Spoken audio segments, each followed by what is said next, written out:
That's all right. I'm gonna play around with our intro and stuff, so I'm just gonna bring us into the show from like Okay. after. All right, sound fun? I should just add like cold opens to everything. It's like my thing. I don't know. We'll see. Here we go.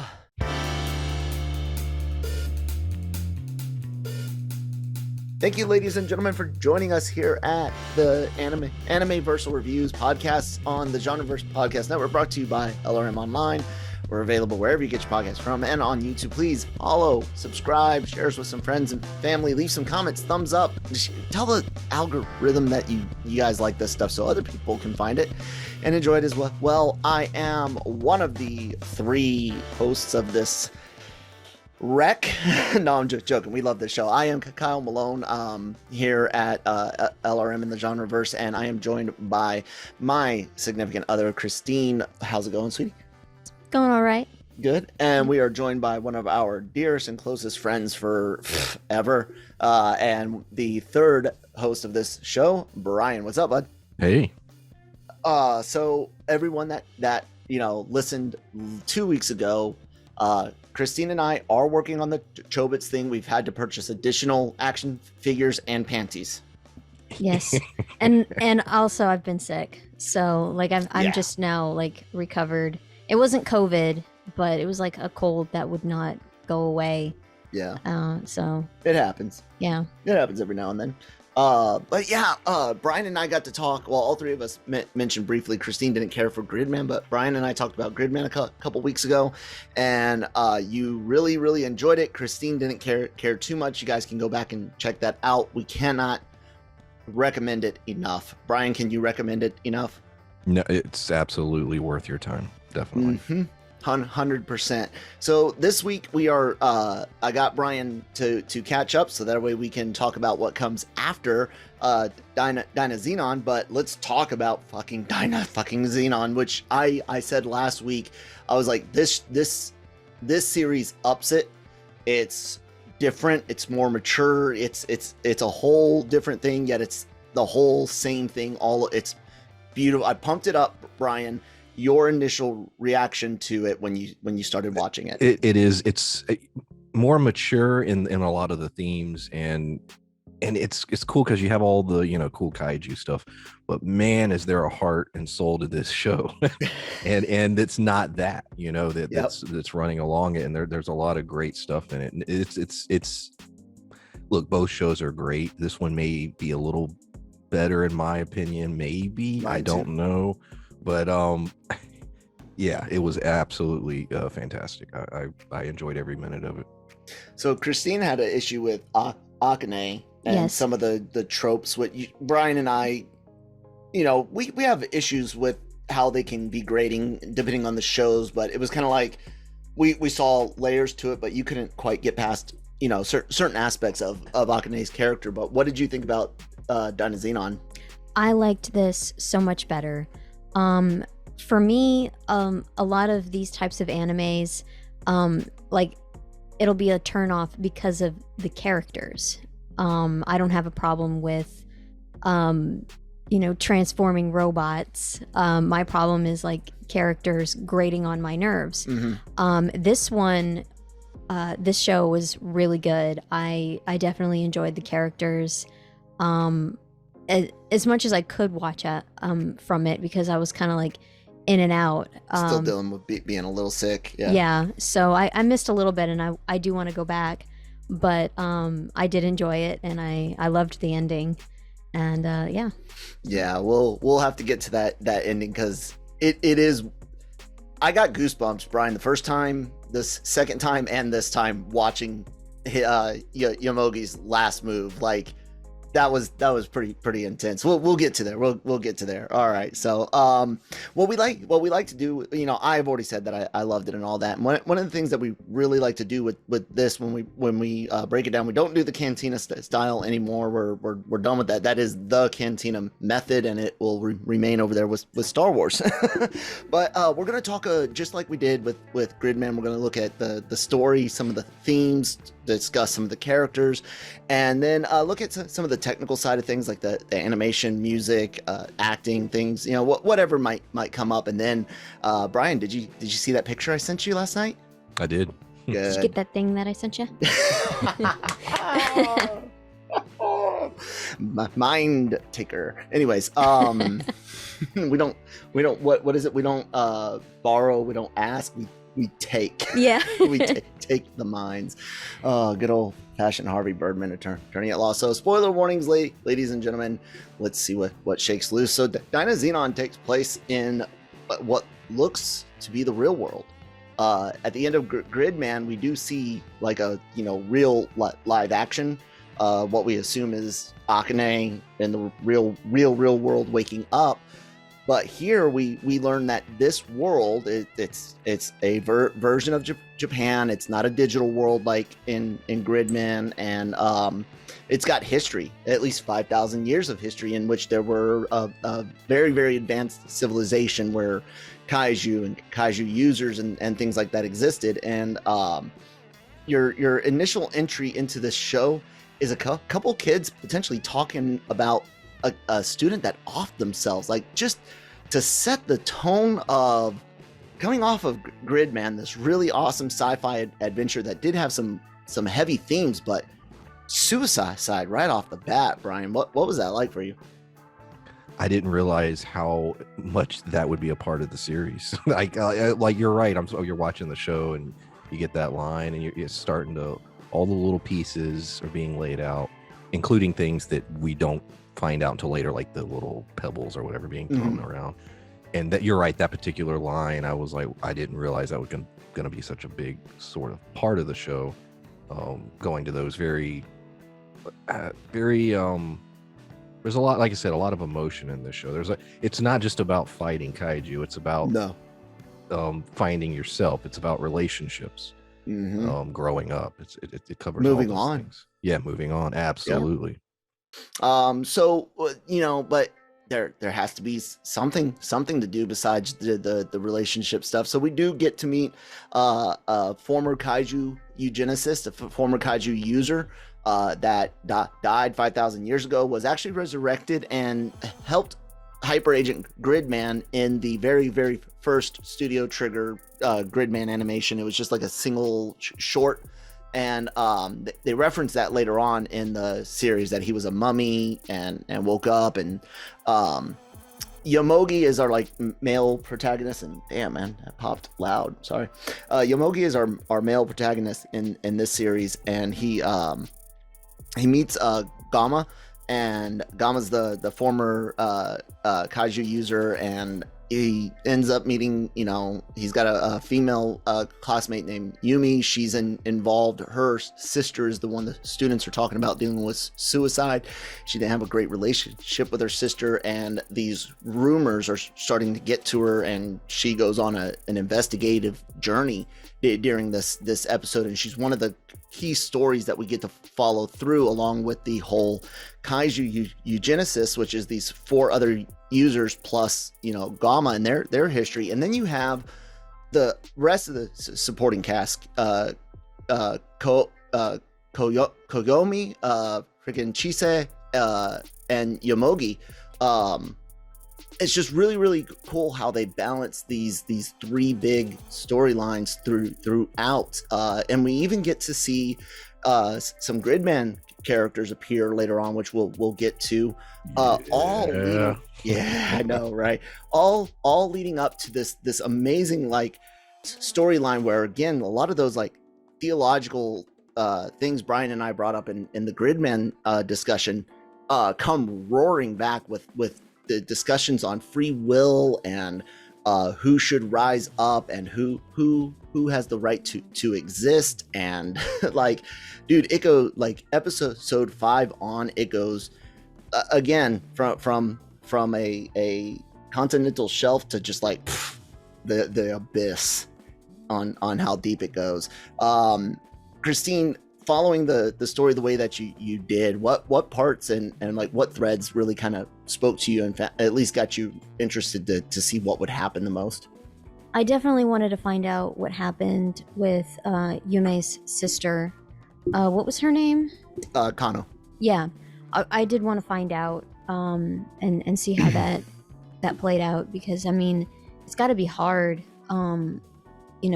especially when you're school aged and everyone's talking about, a deceased family member of yours, and you don't want to believe that your sibling would do something like that.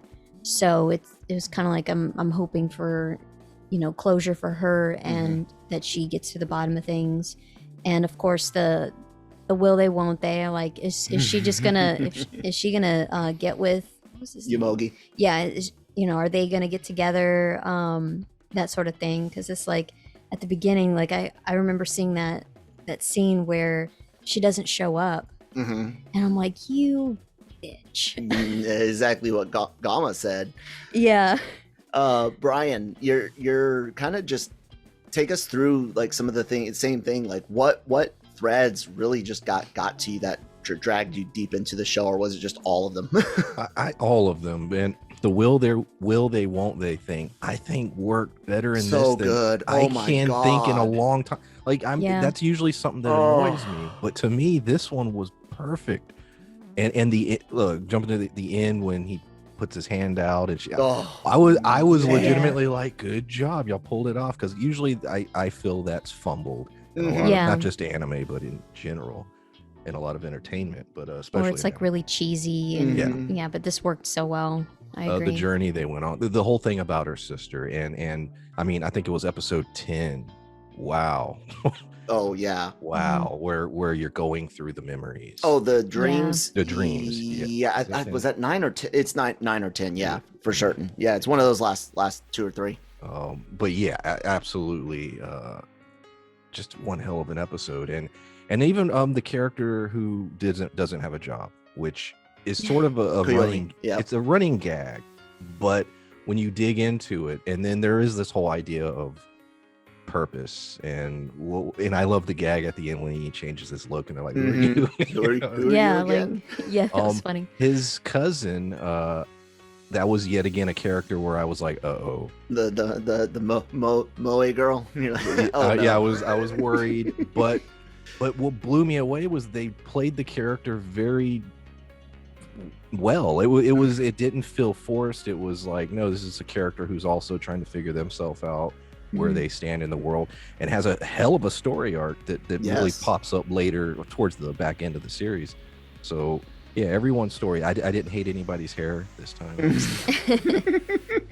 I was gonna wonder that. I was gonna wonder if Yomogi's hair was good. The little clips annoy me a little bit. He has 2 little clips he keeps in his hair, typically, but that it was barrette. Is that what it's called, Christine? Yeah, like a beret, or barrette. Yeah, whatever it is. The hair clip. I just call them hair clips. Yeah, because it's like it actually clips. But the I usually call it something like that as well. But in addition to that, I've got Final Fantasy stuff on my mind, so every time I see like barrette, like a blue menu screen pops up in my brain, and I'm loading defensive items or accessories on an RPG. One last thing. Go ahead. I was amazed that every member of the Kaiju Eugenesis crew all had story arcs, all had depth. There weren't, typically you'll have 1 or 2 developed, and everyone else is just, background characters, as in terms of like having a crew of villains. Not the case here. Over the course of the series, each one of them were a true individual, and I was really impressed by that too. Yeah, and the time that they had in the show worked. It wasn't like, here, let me just take you away and let's talk about this person. It just kind of like all flowed, and it worked really well. The writers here understood exactly which eugenicist to pair off with which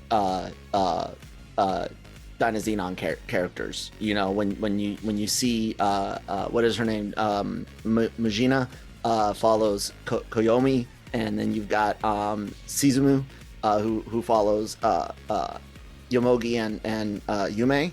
I mean, just all of it, and then of course the stuff with Juga and Gamma, where you're just like, man, you guys had like some deep ties in the past. Let's kind of start there as far as like detailing these main threads, the kaiju eugenicists. So in Gridman, you've got one person that can create kaiju because it's a digital world, and that's Akane, and they're basically just programs. They're either programmed to destroy something or programmed to take care of the digital world. And here, though, we learn from these kaiju eugenicists that have been around for thousands of years, that kaiju are born from human emotions, and that there's this, almost like a balance of existence between the two. And there's a princess and a country that the eugenicists, were basically, they feel betrayed by. They basically said, we don't need to do this kaiju thing anymore. The human life is going to continue on. And they rebelled. Guama sided with his country, and to the eugenicists, betrayed them, gets the Dynazenon, gets mummified, resurrected, and when they're all resurrected, we get this fight, and throughout it, the eugenicists' big thing is who has the right to live, who betrayed who, who has the moral high ground here. And Brian, that's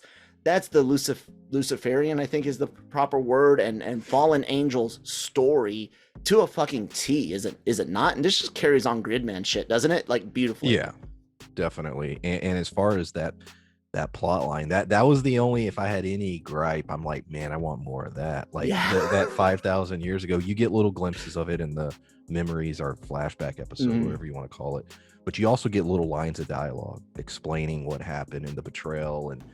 And when they start explaining, when you start to learn their side, you do start to scratch your head. Okay, you served the kingdom, you did your job, and then they didn't, like, they were done with you. And it was a question of, whoa, these kaiju are living, there was a debate about what are they living things? They're tied to people's emotions and all that.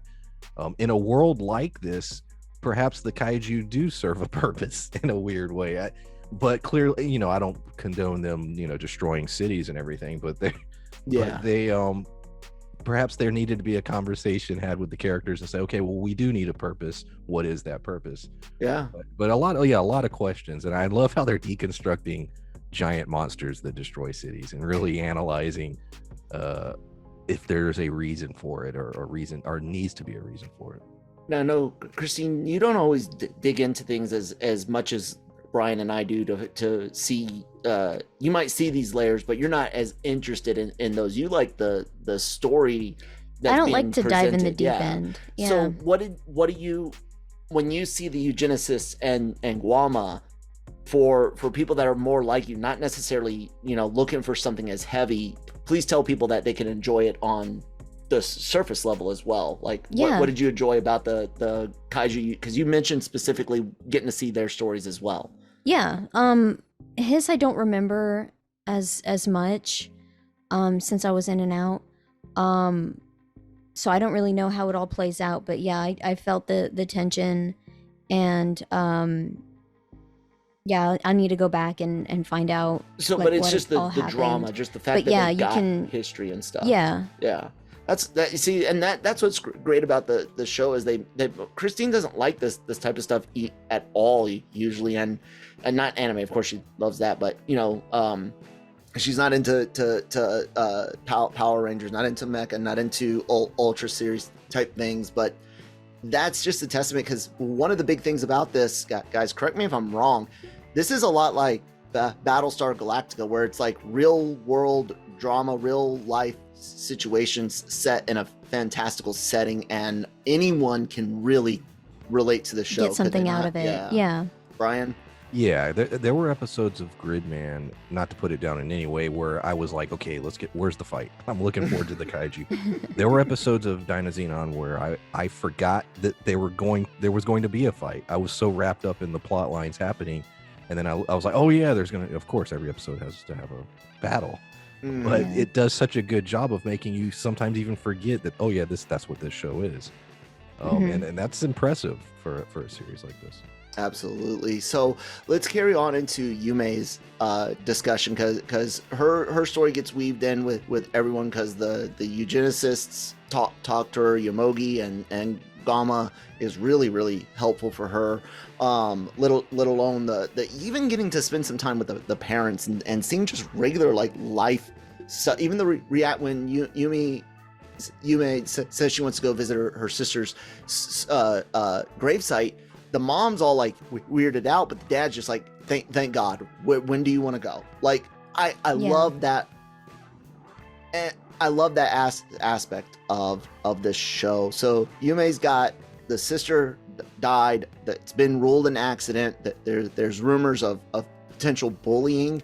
She goes on this investigation. A friend and some former students help her out. She meets her sister's ex-boyfriend, and it's a very, very pivotal and very, very, very strong scene when she actually meets him, because she he tells her, look, it was there's rumors about bullying, but I didn't see it. There's this prank video that she does get to see, and in it's kind of hard to tell, and they do it on purpose. You're like, okay, yeah, sure, maybe in the shock of the prank, but afterwards, did she laugh? And apparently, for what one side is saying, Kano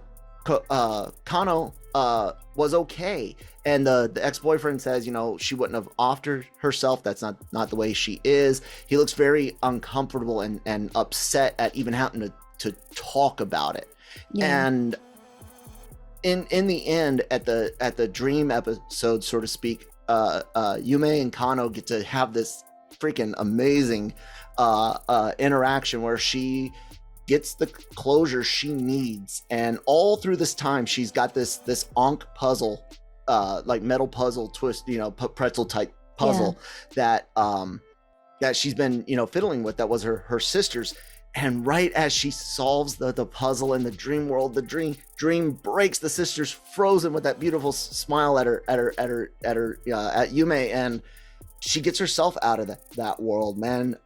Christine, I started with Brian last time, so let's start with you and the Yume Kano story.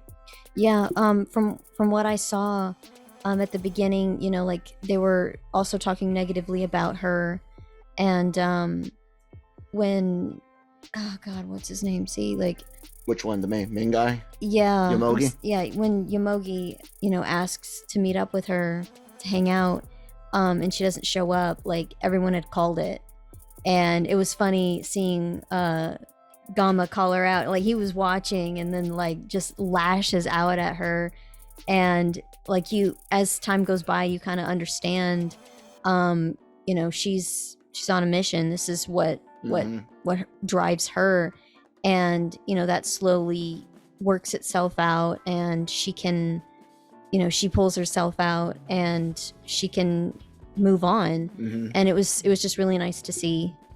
So absolutely. Now, without going into too much, this type of topic is very near and dear to all three of us, given the life that we had growing up. Our parents were all military, our friends were all military brats, and this topic definitely has a lot with Brian, as well as Brian still works with kids. So Brian, take us through you and experiencing the Yume Kano story.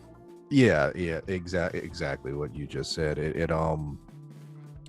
There was an emphasis on this series. There's sort of two parts to this. The one emphasis is being there for each other, and the idea of when Yomogi, they were like, well, why aren't you with her?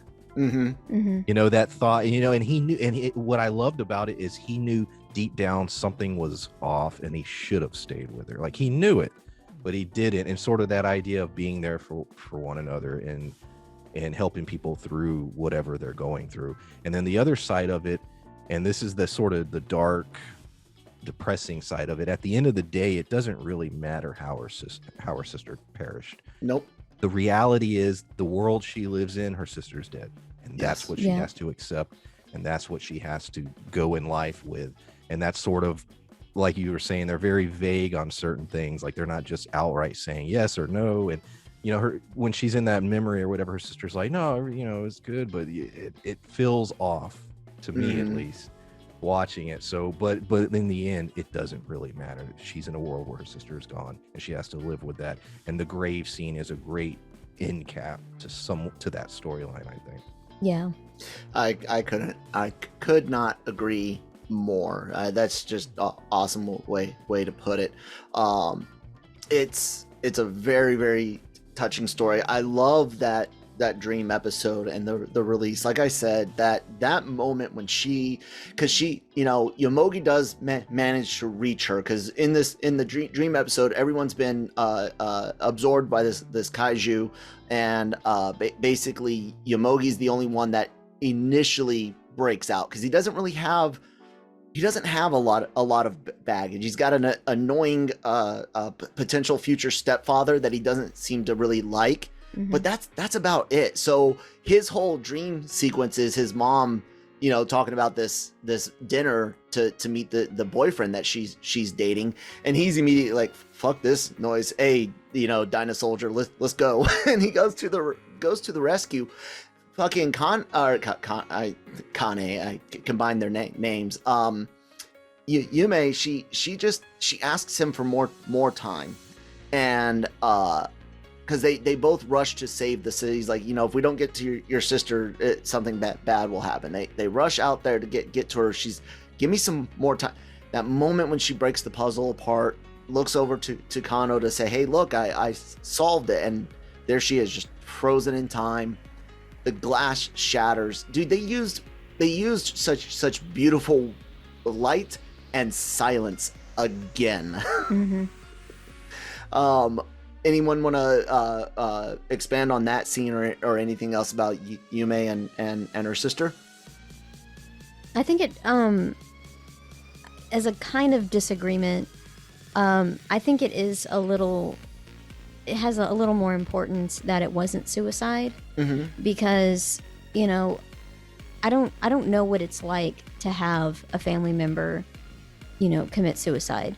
So to me, it's like I don't know what that struggle is like.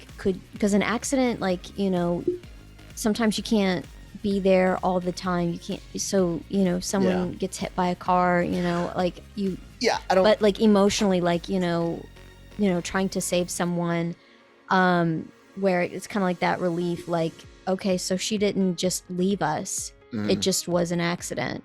So I think that part was just like icing on the cake, not really like in like super important, maybe, I don't know, but it was like, at least it wasn't this. For the actual character, but for like the story point is where I think Brian was like, correct me if I'm wrong, it's like in the story, it's she has to live without her sister no matter what. Exactly. Of course suicide hits people a lot harder as someone that's known soldiers to do it. It does hit. You're absolutely right, Christine, that does suck. Both would be completely different feelings of that loss, and you have to deal with it differently. I agree with that. I was saying more so the fact that regardless of which one it was, for the story, there's the loss. Okay. That she's gonna have. Yeah, absolutely. So, Brian, did you want to say anything about the puzzle solving or anything else on this? No, just like you said, the way it was framed and just the way it was done, great. There were so many just great moments. Yeah, absolutely. So the last main thread is basically everyone else's little side stories. Koyomi and his former, school age crush, and his inability to move forward in life. His younger cousin Chise, and her desire to be a part of the crowd despite being, freaking want to be what we would probably call her a poser when we were in school, but she's a little scene type kid and in with the out crowd type, but she really doesn't want to be in with the out crowd. She really wants to be in with the in crowd, and she gets to go on the really cool journey with Goldburn, a kaiju robot similar to Dynazenon that is like a seed that attaches to her and grows, and then you get to deal with a little bit of, like I said, some of the kaiju eugenicists bleed into some of these stories. They're all important because they feed the two bigger story threads here, but each one allows all of these characters to get time, from Koyomi going from man, I really want this girl. It's ridiculous. She invites me to lunch and then brings her husband to it while leading me along. And then he goes and he's like, I think I saw, you know, her husband injured from one of the fight with the kaiju, and he goes there and he thinks the guy's dead, and it turns out he's not. And he has this you know, moment where he's like, I can't just leave it, you know. He saves the guy, and the girl, you know, leaves a message about, you know, hey, it reminded us of why we got married. Thank you so much. And that's such a realistic type situation and feeling, and those things that keep people from being able to move on. Koyomi embodies moving on, picking yourself up and moving on. Yeah, because he really bums out and then, you know, cleans up afterwards. Yep, loses the fucking Dyna driver and everything, you know. Mm-hmm. Well, what did you think of it, Kiyomi's arc and Chisei's arc, Brian? Well, Kiyomi's was great because the show sort of breaks away for a moment. It's like, here's a guy, he's going out for drinks with a married woman who he knows, and then he feels like he's maybe being led on, or should he have even gone? And of course, there's the childhood thing tied into that.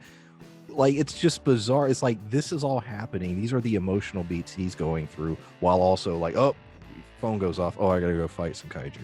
Mm-hmm. And I just love the two sides of it with the story arc.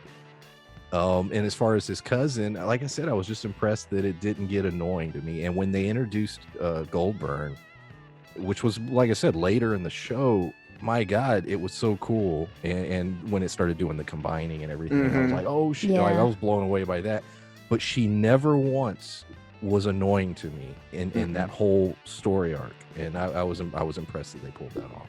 Yeah, especially with how they had her talking at first. You're almost like, oh God, I just got nervous. See where this is going, and it didn't go there, and it's great. And she felt like part of the team, and the way they did it was organic to the story. It worked, because I did keep thinking, I was like, well, she's like a third wheel type scenario, like, well, what's her purpose? Yeah. And then as it went on, well, first when I noticed she had one of those little seeds, and I'm like, oh, okay.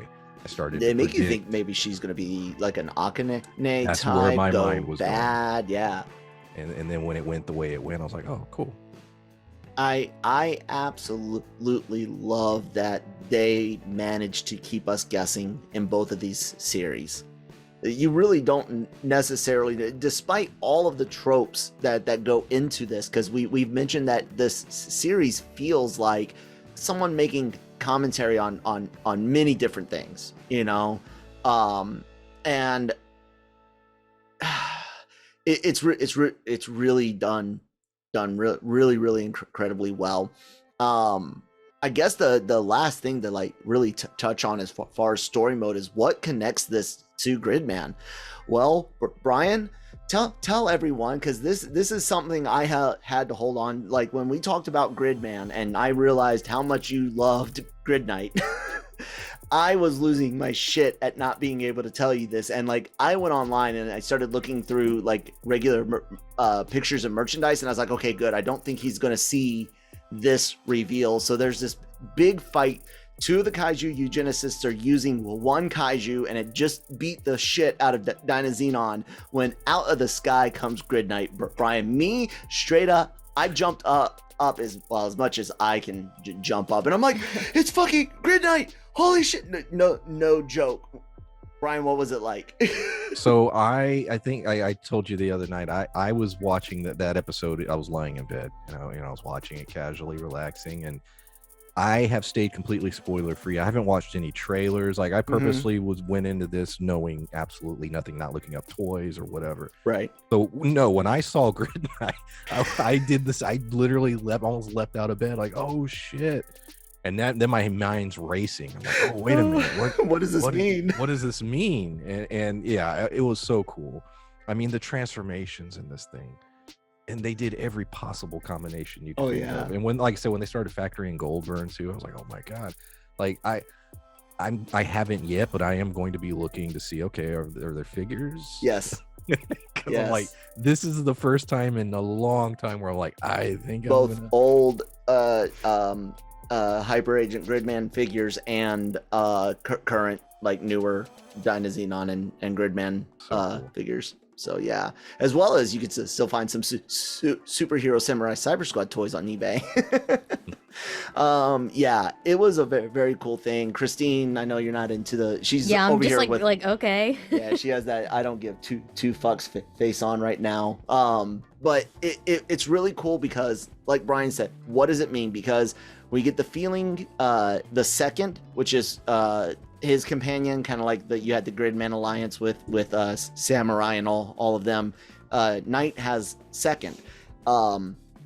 She tells them that this world is better without kaiju. It's more natural like that. And you get the feeling that the nation with the princess and all that 5,000 years ago basically was likely using kaiju very similar to what Akane was, which was to help shape the world and get it set on the path it needs to be on for humans to be successful, right?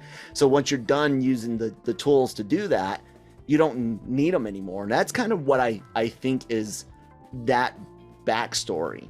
But it's this idea of a multiverse at the end of the show when they carry Dynazenon off and Knight and the second go back to the digital world. You can see it through the portal that they leave, and then you can see it in kind of like the prologue.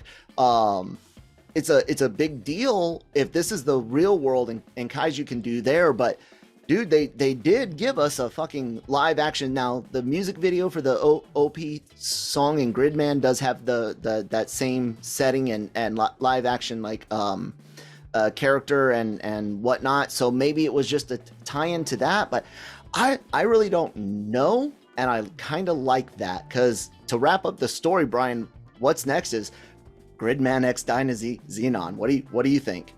Yeah, I mean, it makes complete sense. That I am curious in terms of characters. Or are we going to mix the two from the two series? Or are we going to have a completely new set of characters and maybe a couple of cameos? Or I don't know what they're going to do, but so far I'm loving what they've done. The nods, his flashback scene, I had a big smile on my face. I'm like, oh my god. Oh yeah, Knight. Yeah, Knight. Yep. So I don't, like you said, I'm not completely clear on what exactly a lot of this means, but I'm enjoying the ride. I just like Knight when he it's time to go, the glass just shatters. He's like, I could have saved myself. He's such a great Auntie is just such a great fucking character from the get-go. Anyways, let's take a quick word from our sponsors, then we're gonna discuss some of the themes and characters a little bit more and wrap this shit up. Take it away, Grow Generation peoples. Grow Generation, where the pros go to grow. From propagation to harvest, they have everything you need for your special garden. Grow Generation serves customers across the nation and carries a wide inventory of renowned cultivation brands.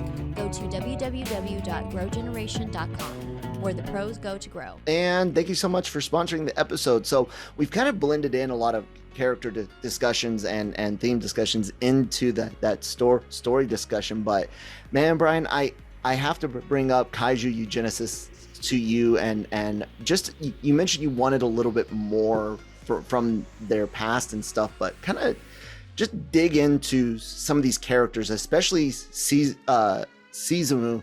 I think that's how I said it correct. I think I fucked it up. No, Suzumu.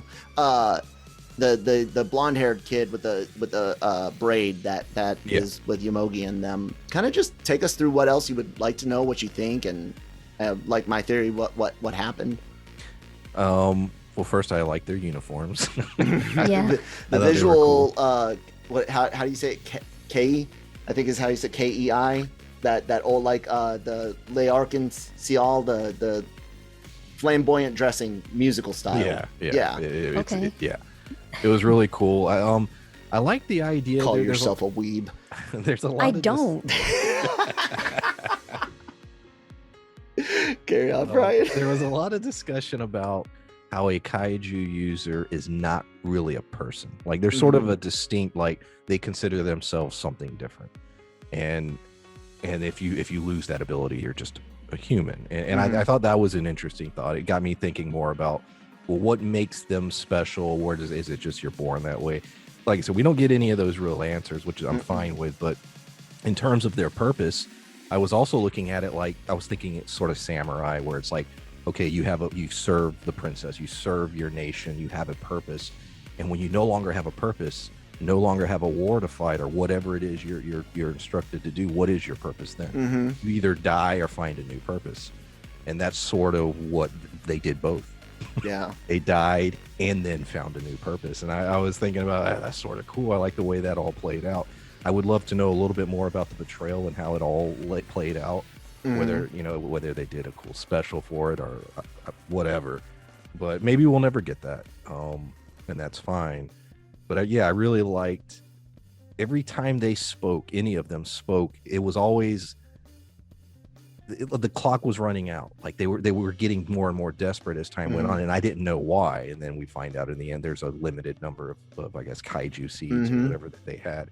And I thought that was an interesting. Going real quickly to episode like 11, when you have a huge chunk of time where it's over, there's no more kaiju. Now, of course, we get the final kaiju, but it was interesting seeing all the characters then having to figure out, well, what am I going to do? You had the one guy go try and steal a firearm. Yeah, I'll kill humans myself. I'll just kill them myself. Everyone's crazy. Trying to figure out what they're going to do, and they're all doing their own thing, including the Dynazenon pilots. They're all like, okay, well, I'm going to go get a job now. I'm going to do this. I'm going to do that. So it was funny. There was a moment where when the war is over, then what? And that was explored for a good 20 minutes of the series. And that's another really great thing. I didn't even pick up on it in that way, Brian. When the war being over, the price of victory, the price of the defeat. I mean, there's a million cans of millions of worms each in Japan with that theme alone. So it is amazing what this team manages to do working in these themes. Christine, I know you don't necessarily look for it, but did you catch any necessarily something that made you go, that's really cool that you would put this into an anime? Like, this is sold where honestly a 10, 11, 12-year-old kid could thoroughly enjoy this. It's even in many ways less risque than the previous show. Agreed. Episode 5 is the swimsuit episode. This time it's just a slice of life. You could say there's not gratuitous. Yeah, there may be one or two gratuitous shots of Yume's whale tail bikini, but she's wearing shorts over the bottoms. And so it's completely episode 5. And we're not saying it's necessarily bad. We're not against it, or it's just a difference. There was an intent. Yeah. In Gridman, where this one it seemed like they backed off. Or at least like he made his point of, this is the problem and this is the solution in the writer or artist. It could be, I'm not saying that's what it is, but it's obvious that he, they, she, group, whatever, are making comments here. Christine, did you catch anything? Is there, or it's just, is what it is? Is what it is. I love my wife. Because she'll be like this for this, but you know what? When we're playing with the puppets and panties, yeah, she'll get into it. Which you guys can check out our domestic girlfriend review. Please do check it out on YouTube. Like I said, subscribe. It's funny, and there is some manga spoiler after credits scene. And Brian, I actually have one outtake scene I need to put up. I did a wrestling reference. Yes, it was so funny. I was so mad you didn't put it in there. I gotta put it up. I gotta get it. So yeah, check that stuff out. Let's talk about that final fight, because you've got all these stories that have culminated. Yume's accepted that her sister's gone, that her sister didn't necessarily hate her, and that she can carry on and do things after, beyond this. Hyome, learns, like you said, he's going to apply for a job. He starts writing a resume. Yomogi just goes back to being Yomogi plus friends. Like, it's really cool. But then you get Suzumu that's just like, I am the King Kaiju motherfuckers. And dude, you want to talk about like one of the best animated fights I've seen in a while. Like last series, I was like, did you not love all the wrestling stuff? Dude, this was just a straight out emotional brawl. What'd you think, Brian? Oh yeah, man, and just there was so much coolness in the sound effects. They brought back that final kaiju. They brought back the sound effect from the twisted, disturbing kaiju at the end of Gridman. Yep. So all that, which I thought was great. Like I said, all the different combinations. The fact that Guama's perishing before our eyes, and how all that's playing out. That's one thing that we should mention, that the kaiju users at one point, whether it's the ability to use kaiju or not, if they lose it, their body starts to deteriorate, which is why Guama has as much scarring and markings on his body as he does. And he's pulling through. I also like the line, I don't know if you were going to get to it later, but when Yomogi, they're standing there and he looks at Yume and he's like, even if all this is over, yeah, I like you. Yeah, will you go out? Yeah. Will you go out with me? I love that moment. And that's a great moment. And there's a pause. There's like this quiet little, he's just like, yeah, we don't have to stop hanging out. I like this. But yeah, that battle, man. It's just so epic. I could rewatch it over and over. Yeah, it's good. Christine, I saw you getting pretty into some of the fights and enjoying some of the cool action sequences. Tell me, why is Studio Gorilla and Studio Trigger not making the Horizon anime right now? I don't know. But they should, right? That'd be kind of cool. If for those of you that don't know what Horizon is, I'm talking Horizon Zero Dawn. I got this obsession just because of how beautiful the mechs and robots they do, of seeing the giant robots in Horizon's world. Not necessarily do like an anime of the story of Aloy and whatnot, but the first humans to come out, the first or second or third reset, like there's a lot there to dig into. Like the way Final Fantasy did 15. Mm-hmm. Yeah, where it's like, here, have a movie, and now have a and a book, and some DLC, and and a game. Yeah, you could like Brian said with the Kaiju Genesis, the users, even a manga right now, dude. Like if you release like nine chapters or 10 chapters, whatever makes up like one what we would call like a trade in American comics, I would read the fuck out of that. Oh yeah, definitely. Let's talk a little bit about Yomogi. The key thing about him, because we've been talking about how plain he is, but there's something that happens halfway through the season. You find out that he can instance domination. He can fucking control kaiju. Guama's lost the ability. They find this itty bitty kaiju, a seed that hasn't fully grown and developed, and Yomogi actually managed to connect with it, and there's a scene at the end of that episode where he connects with it again to save Yume and the other humans that are in this building that it was crawling up. So he's definitely, and Brian, to your point, it's like, well, what the fuck does that mean? Like, is now if he doesn't fucking, there's no kaiju there, so if he doesn't use it now, will he start deteriorating and shit like that? But let's talk about what happens at the end, man, because the escalation here, you're like, there's no one else like I half expected at the end of the fight. I didn't want it to happen. I think it would have ruined it, but I almost expected Gridman to show up.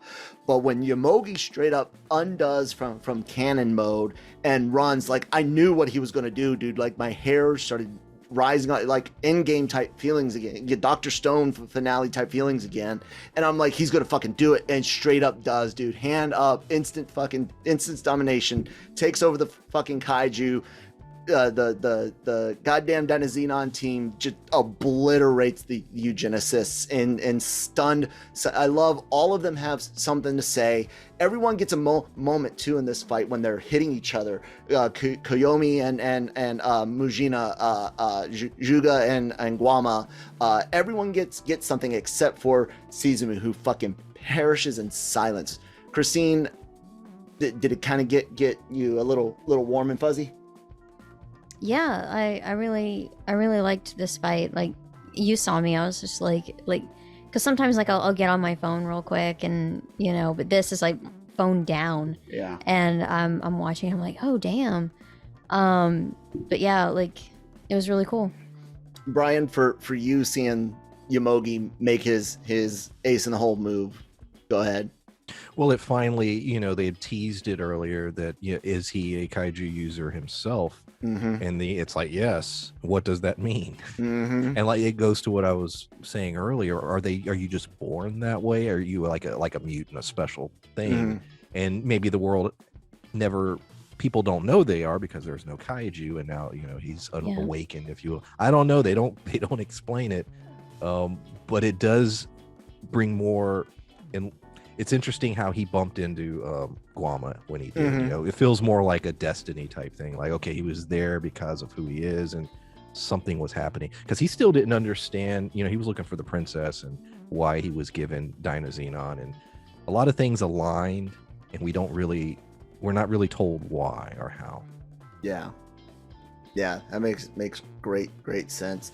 I can't get over how many great endings we've been seeing recently in anime. How many things are wrapping up nicely that are starting to get complete stories told. It's almost like, I mean, and this has got one thing going for it. It's an original anime. It's not coming from a light novel, a manga, or anything like that. Yes, it's got source material in the original, Hyper Agent Gridman show and Superhuman Samurai, but it's not burdened by expectations of a manga.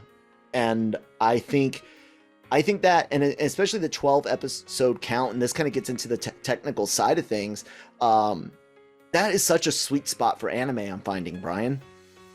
100% agree with that in terms of the sweet spot, because I say there is not a single episode in this series that you could cut or would want to cut. Like, to me, it's a perfect balance, the pacing and everything. Even the episode where the kaiju eugenicists are shopping at the mall and fucking do it, because that's where you get the funny colored kaiju and Yomogi getting his first instance domination. It's watching the kaiju eugenicists go bowling and do a 4D theater and shit like that. They legitimately put almost every genre of anime minus hentai. I see we can get away with a couple times saying it, but they manage to shove so much into this, and it's to me, and it's a Western reference, but it's like the Russos with the Avengers films. It's like, there's no way you can do this. Son of a bitch, you did it.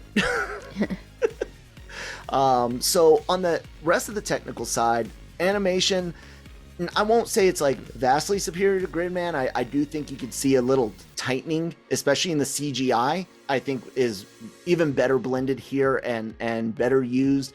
Did either of you guys have any issues with the beautiful OP this time? The opening. It's great. Yeah, no. I don't think I was there when you played. Was I there Just when the you played music. the opening? Just the music. Oh, the music. Yeah, the music was great. Yeah, that's all. Yeah, I was really out of it, and Still tried. is, apparently. Yes, I am. I'm still trying to heal. I'm sorry. So it's all good. Brian, any comments on the animation? Anything that you want more or less of? I don't think. No, the animation is great. The character designs, I was impressed with. All the characters are very unique in the way they look, the way they dress. Nothing felt too crazy for me. If you really want to nitpick at Guama's outfit, it's a little yeah, a little out there, but it looked cool to me. I like sort of a Bowie-esque cool thing going on. I don't know, a shirt or no shirt, please. I don't know what these bandages are. It kind of fits with the rest of the kaiju eugenicists in the way that his outfit is almost like a punk rock-ish version of their very pop uniform. You know what I'm getting at? So it's like a symbol of his rebellion, and also making sure that the audience is aware that not only is he separated from the other users, but he's separate from the rest of the human. That's kind of how I took it. It is kind of weird looking, but that's... Well, yeah, I mean, the man's wearing a crop top. To wrap it all up, one of the other things I really like especially in Gridman, but even here, just some of the ties to the US Superhuman Samurai. Of course, all the ties using classic music, classic poses and words and phrases from the Gridman source material. It is obvious that the people working on this show, they love anime, they love the Ultra series type stuff and Super Sentai type. They have a passion, and they've also got something to say, and we're sussing some of it out, but not all of it. And I can't wait for more. So I give Dynazenon. Brian, I gave the other one I think a B. I think I said B or something like that. This is an A for me, a solid A. You asking for my score now? Yes, Brian.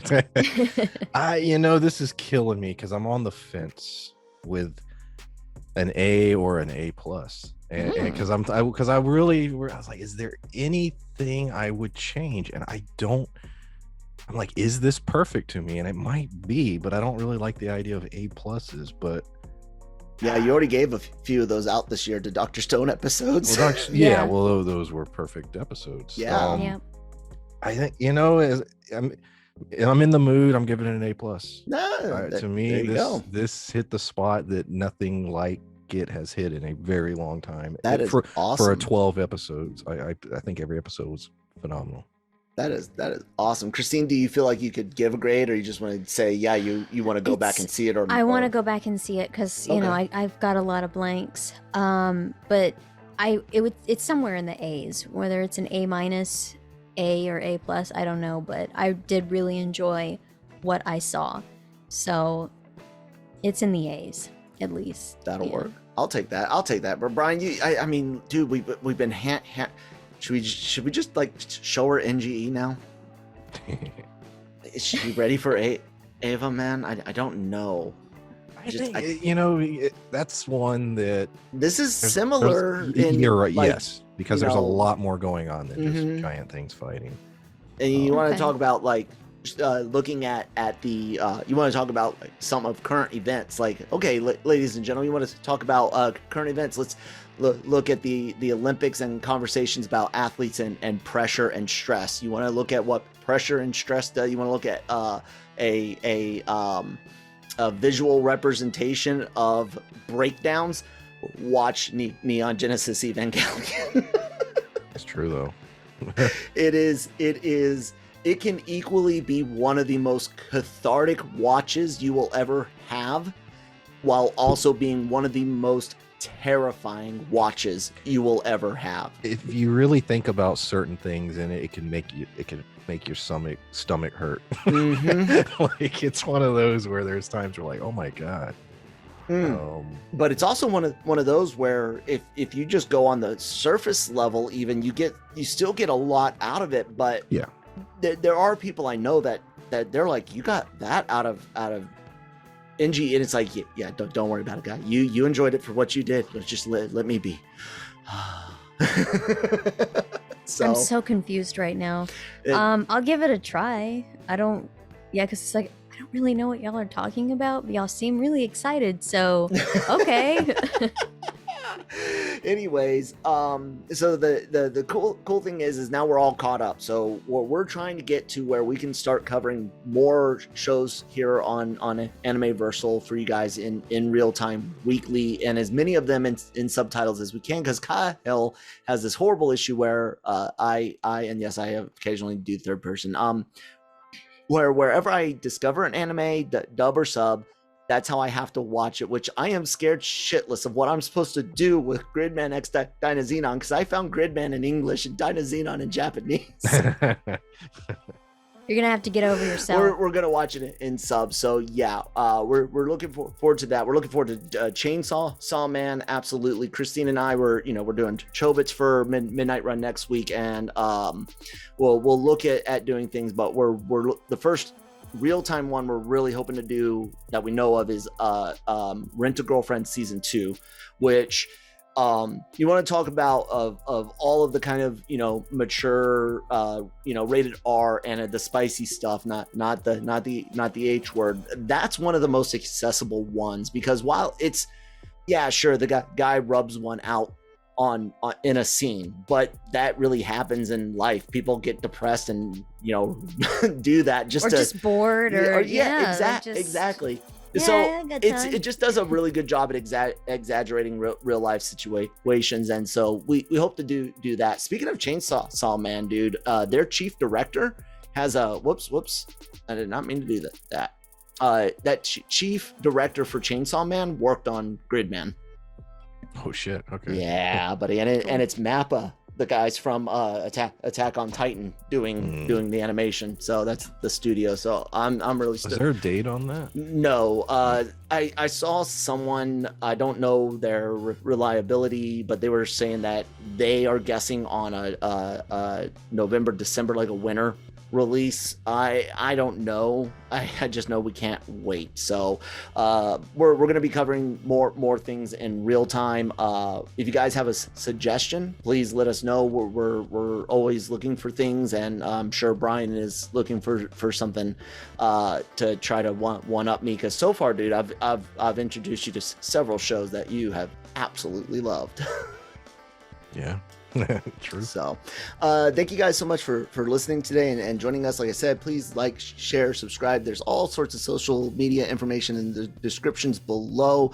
LRMonline.com for all your entertainment news, needs, and opinions. Christine is writing wonderful articles there most days of the week. Having fun?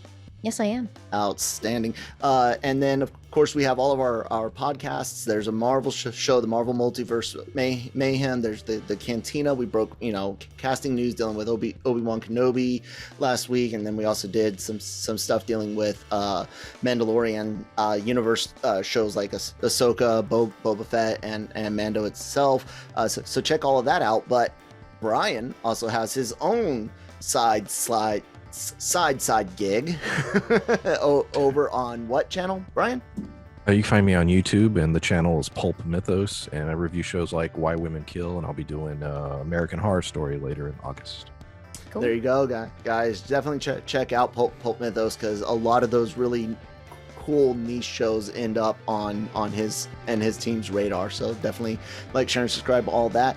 Thank you guys so much for listening, and Christine and I look forward to getting dirty with you guys next week on the Anime-Versal Midnight Run.